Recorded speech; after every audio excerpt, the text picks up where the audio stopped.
চিন বাহনীত মিছা মাতিছে শ্যাম কানু মহন্তই টিভি চেনেলত চূড়ান্ত সাক্ষী শ্যাম কানু মহন্তৰ যোৱাৰ মন নাছিল জুবিনৰ জোৰ কৰি লৈ গৈছিল শ্যাম কানুই শ্যাম কানুক মিথ্যাচাৰ ফাদিল কৰিলে জুবিনৰ সহযোগীয়ে মই আগতে কৈছিলো যে মই যাব ইচ্ছা নাই চিনেমাৰ কাম আছে তাৰপিছত ডাবিং আছে মই ডাবিং কৰা নাই যাব মন নাই বেলেগ কামো আছে কিন্তু ইহঁতে খুব কামলি আছে নৰ্থ ইষ্ট ফেষ্টিভেল অনুষ্ঠিত কৰাৰ নামত অসমৰ এটা সম্পদ শেষ কৰি দিলে মুখ্যমন্ত্ৰীৰ ঘনিষ্ঠ শ্যাম কানু মহন্তই অসুস্থ হৈ থকা জুবিন গাৰ্গক এক প্ৰকাৰ জোৰ কৰিয়েই ছিংগাপুৰলৈ নিছিল শ্যাম কানু মহন্তই এই কথা প্ৰকাশ কৰিছে জুবিন গাৰ্গৰ এগৰাকী ঘনিষ্ঠ সতীৰ্থই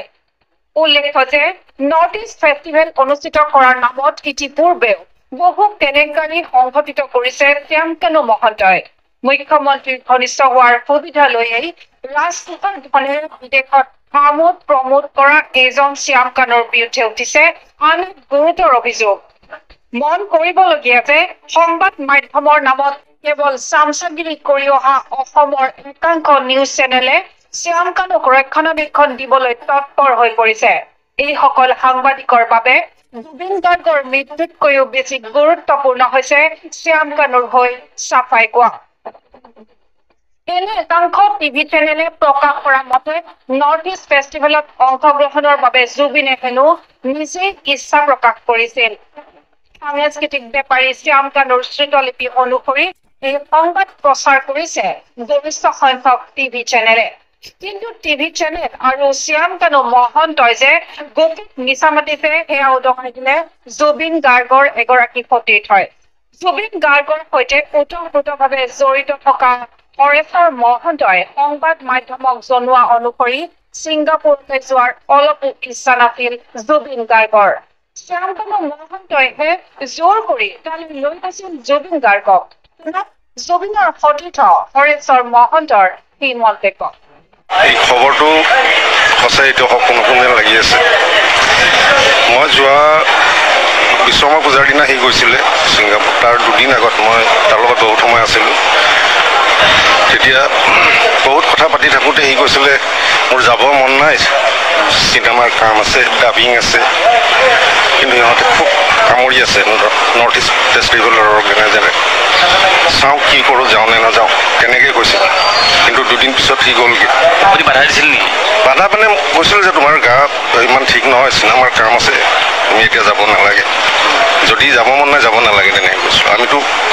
ক'ব নোৱাৰোঁ ন বাধা দিব নোৱাৰোঁ যদি যাব মন নাই তুমি যাব নালাগে তেনেকৈ কৈছোঁ নাযাওঁ নেকি এনেকৈ নাযাওঁ নেকি আগতে কৈছিলে যে মই মানে মোৰ যাব ইচ্ছা নাই হেৰি চিনেমাৰ কাম আছে তাৰপিছত ডাবিং আছে মোৰ ডাবিং কৰা নাই যাব মন নাই মোৰ বেলেগ কামো আছে কিন্তু ইহঁতে খুব কামুৰি আছে ফলপূৰ্বকভাৱে তেনেকুৱাই আৰু মানে যাব মন নোযোৱাৰ পিছত মাতিব কোনো মানে লৈ যাব কোনো দৰকাৰ নাই ন আৰু শ্ব' আছিলে তাৰ 20 তাৰিখ কিন্তু 17 তাৰিখে তাক লৈ গৈছে তেওঁৱে হ'ব চাগে মষ্ট প্ৰবেবলি কাৰণ তেওঁৱেতো নৰ্থ ইষ্ট ফেষ্টিভেল অৰ্গেনাইজাৰ তদন্তটো হ'ব লাগে আৰু তাৰ এনেকুৱা এটা মানে হ'ব বুলি সপোনতো ভবা নাছিলোঁ তাকো অসমত নহয় ভাৰতত নহয় বিদেশত আৰু এইটো কি হৈছে কি নাই হোৱা এইটো আমিতো এতিয়াও গম নাপাওঁ গতিকে ইয়াৰ এটা উচিত তদন্ত হ'ব লাগে হৰেশ্বৰ মহন্তৰ এই মন্তব্যৰ পৰা এইটো স্পষ্ট হৈছে যে বেপাৰী মহন্তই জুবিনক জোৰ কৰি লৈ গৈছিল